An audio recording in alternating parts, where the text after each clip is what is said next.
Vidéo du jour, bonjour. Dans la vidéo d'aujourd'hui, comme je vous en avais parlé la dernière fois, on va faire un petit récap sur la séance que j'ai faite avec la bite fiteuse pour trouver la meilleure embouchure pour Don Juan.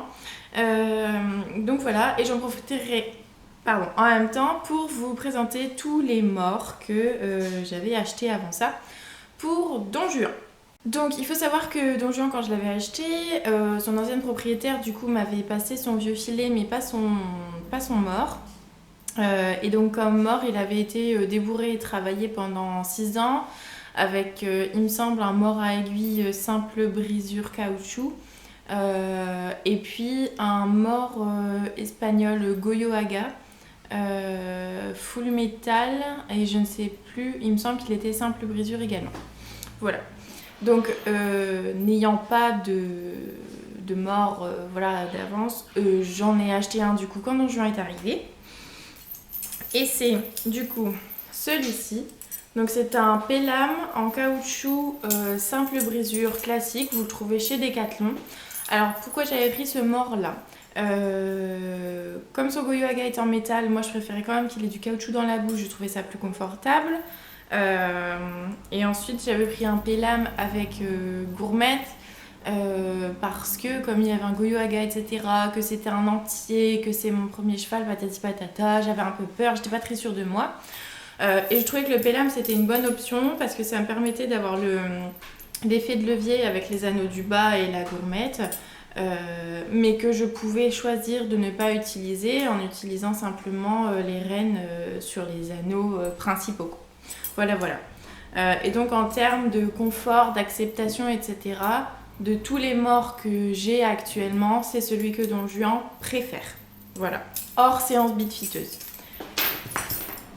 Alors ensuite, vu que le Pelham c'est quand même un mort qui a une certaine action selon comment on s'en sert, je voulais voir je voulais voir pour adoucir un petit peu tout ça. Je me suis dit, j'aimerais bien quand même qu'il soit en mort simple, sans gourmette, patati patata. Du coup, j'avais acheté celui-ci, toujours de chez Decathlon, il me semble. Donc, c'est un olive basique, full métal, double brisure. Et je lui ai mis que quelques fois en filet simple. Ça lui allait à peu près, mais j'avais l'impression qu'il n'était pas tout à fait confortable dedans. Et du coup, actuellement, c'est le mort que j'utilisais comme mort de filet pour aller avec ma bride de dressage. Voilà. Donc du coup, je vous la montre tout de suite. Touc. Le mort de bride, c'est celui-là. Oh, je vous en ai pas parlé, mais les morts, je les ai pas nettoyés en mode pas en shiny, etc. Parce que Don Juan, comme il a eu son œdème à cause de son vaccin, ça fait quasiment un mois qu'il est à l'arrêt et plus monté. Donc voilà. Mais sinon, je les lave régulièrement, évidemment. Donc le mort de bride, c'est celui-là. Alors, si je vous dis pas de bêtises, j'ai dû l'acheter à Pad ou quelque chose comme ça. Je ne voulais pas un mort à pompe parce que j'avais peur que ça lui pince la commissure des lèvres. Ensuite, la gourmette, c'est une gourmette classique. Et comme je savais qu'il avait une grosse langue, je lui avais pris avec un passage de langue. Alors, il a tout à fait le taf pour nos séances d'entraînement, pour le premier concours, etc. Ce mort-là l'a beaucoup aidé à accepter le mort plus simple parce que les deux combinés, il pouvait se poser soit sur l'un, soit sur l'autre selon ce qu'il préférait. Sachant que moi, dans ma manière de monter, évidemment, je privilégie toujours l'action du mort de filet. Donc voilà. Et par rapport à la bite fiteuse, je vous le montrerai pas parce que je l'ai pas encore reçu, mais on est sur un modèle à peu près similaire à quelques détails près. Donc ensuite, toujours dans mon objectif de le travailler en mort de filet simple, je m'étais dit, comme il aime bien l'effet levier du mort de bride et du Pelham, je vais partir sur un bochet. Donc j'avais trouvé celui-ci. Je ne sais plus s'il est de Decathlon ou d'ailleurs. De toute façon, vous voyez dans mes vidéos haul, unboxing ou je sais pas quoi, donc vous retrouverez facilement. Donc c'est un bochet simple brisure tout en métal. Ça a été à Don Juan pendant un petit moment. Mais c'est vrai que récemment, je commençais à avoir des défenses, etc. C'est pour ça que j'avais décidé de contacter la bitfiteuse. D'ailleurs, je sais pas trop si ça se verra. Ouais, si vous voyez. Le, le mort, il est plus parfaitement lisse, plus parfaitement brillant. C'est parce qu'au fur et à mesure, de toute façon, vous savez, votre cheval, il grandit, il évolue, sa bouche, elle change, etc. Et donc, au fur et à mesure, le fait que ce soit tout en métal et qu'en plus, il soit assez fin, ça n'allait plus à Don Juan.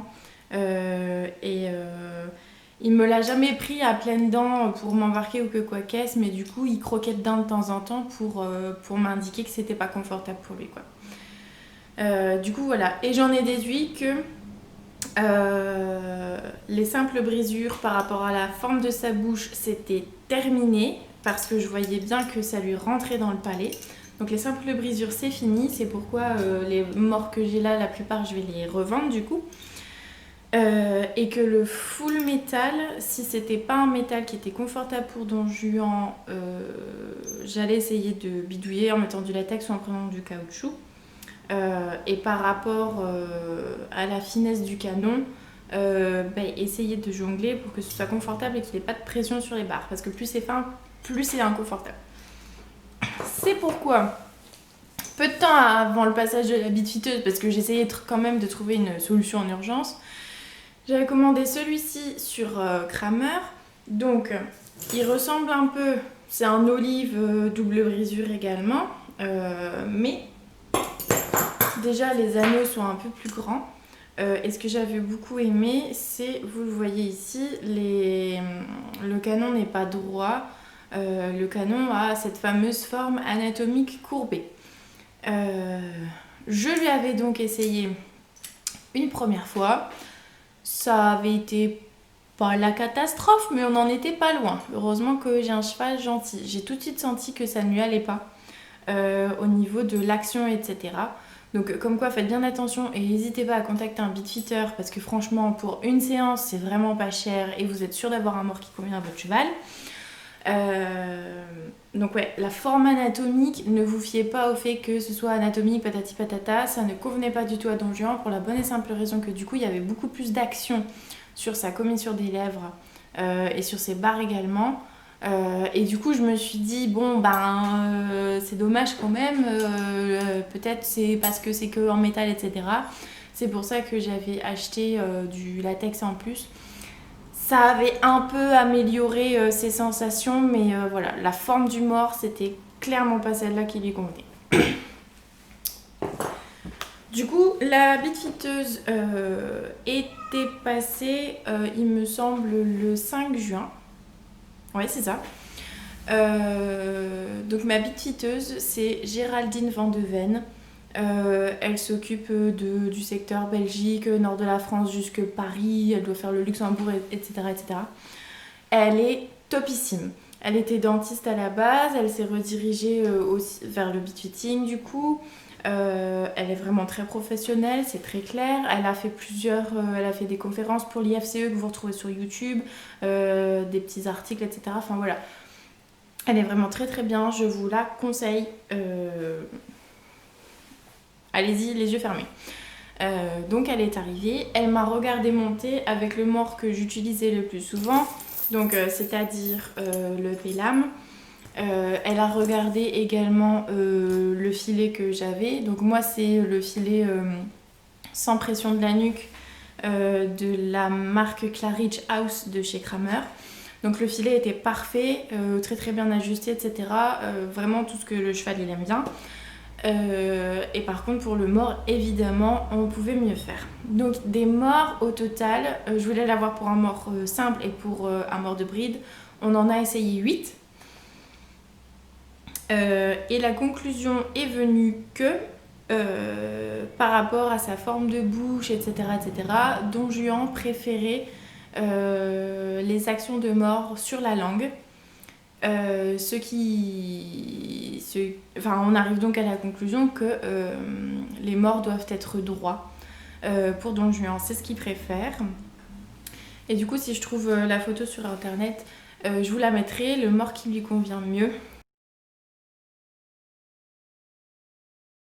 C'est un mors droit, donc qui n'est pas brisé mais qui est articulé avec un léger rouleau pour couvrir l'articulation du mors. Et en fait, la partie droite et la partie gauche sont dissociées, c'est-à-dire que si j'utilise ma reine droite, la branche droite du mors va bouger, mais le canon gauche va rester à sa place. Et ça c'est nickel parce que du coup, comme il est droit, ça agit sur la langue, ça lui tire pas dans la bouche, ça n'appuie pas trop sur les barres. Et pour dégager aussi la pression sur les barres, si j'agis un petit peu sur la barre droite, la barre gauche n'a rien du tout. Et ça c'est nickel. Pour Don Juan, c'est ce qu'il a préféré en mors simple.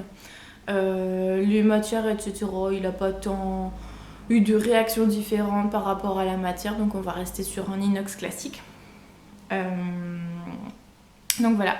Et ensuite pour le mors de bride, donc comme je vous disais, moi j'ai celui-ci, et en fait ce qui va pas trop sur celui-là, c'est que contrairement à ce que je pensais, vous vous doutez bien, c'est le passage de langue. Pour la bonne et simple raison que si ça c'est la langue de mon cheval, bon, quand j'agis pas, c'est posé comme ça, donc ça fait pas mal. Mais dès que j'agissais, ça faisait pouf. Bon, alors, pour passer la langue, c'était nickel, mais du coup, il se prenait la pointe là dans le palais. Alors, c'était pas idéal non plus.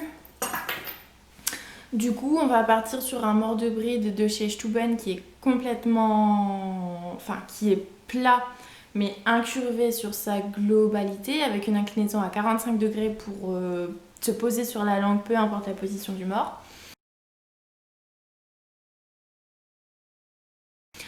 Donc voilà, avec le canon évidemment du coup un peu plus fin, toujours cette action sur la langue.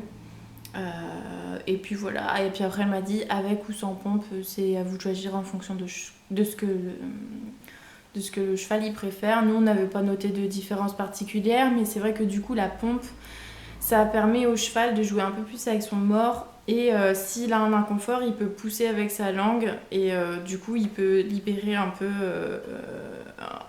la pression. Alors, pourquoi c'est important le bead fitting et pourquoi moi je l'ai fait? Tout simplement parce que Don Juan, c'est un cheval entre guillemets professionnel qui fait partie de mon entreprise, qui m'accompagne pour les représentations en spectacle, pour des démonstrations, qui va faire des concours de dressage de manière plus que régulière une fois que toutes ces histoires de coronavirus seront finies, etc. Et qu'on reprendra une bonne saison. Et donc, par rapport à la quantité et à la qualité du travail que je lui demandais, il me semblait évident qu'il lui fallait du matériel adapté en qualité, en confort, etc. Du coup voilà, c'est pour ça que j'ai fait passer la bitfiteuse et franchement je ne peux que vous le conseiller parce que même si vous demandez à votre moniteur ou à quelqu'un qui dit qu'il s'y connaît, etc., j'estime qu'il n'y a personne de mieux qu'un spécialiste de la bouche du cheval pour vous donner les vrais bons conseils. En l'occurrence, j'avais posé des questions à Géraldine. Je lui ai dit, mais comment est-ce que vous détectez si tel ou tel mort convient ou pas? Je savais de base qu'il y avait des réactions qui devaient se lire sur le cheval, mais vous, quand vous êtes sur votre cheval, vous ne le voyez pas. Du coup, je lui avais posé la question et comment elle faisait pour tout détecter, etc. Et comment elle interprétait. Et donc vous avez par exemple l'ouverture ou la fermeture de la bouche, même si la bouche est fermée, est-ce qu'il y a une grimace au niveau de la commissure des lèvres, est-ce qu'au niveau de sa tête le cheval a l'air détendu parce que du fait qu'elle est à pied, elle voit toutes les petites contractions musculaires au niveau de la tête, comment l'œil regarde, comment les naseaux réagissent, sont dilatés ou pas, les oreilles, et même plus que ça, elle arrive à vraiment voir tout le fonctionnement mécanique du cheval selon telle ou telle action. Est-ce que le cheval il va mieux engager, est-ce que le dos il passe mieux, est-ce que l'encolure elle est raide ou souple, etc.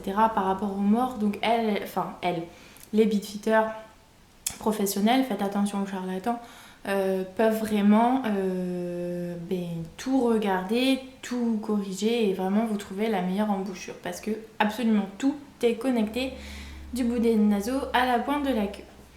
Voilà, voilà. Donc bah écoutez, pour moi c'est terminé. Si ça vous intéresse, n'hésitez pas à vous renseigner sur le sujet du bead fitting. Comme je vous disais, ça coûte vraiment pas cher. La consultation c'est une soixantaine d'euros, donc au même titre qu'un ostéopathe, qu'un rappel de vaccin, qu'un ceci, qu'un cela. Donc voilà. Donc si cette vidéo vous a plu, ben, n'hésitez pas à me le dire en commentaire, à poser vos questions. Abonnez-vous à la chaîne si vous voulez d'autres contenus. Et puis en attendant de vous revoir dans une prochaine vidéo, ben, prenez soin de vous et prenez soin de vos loulous. Salut!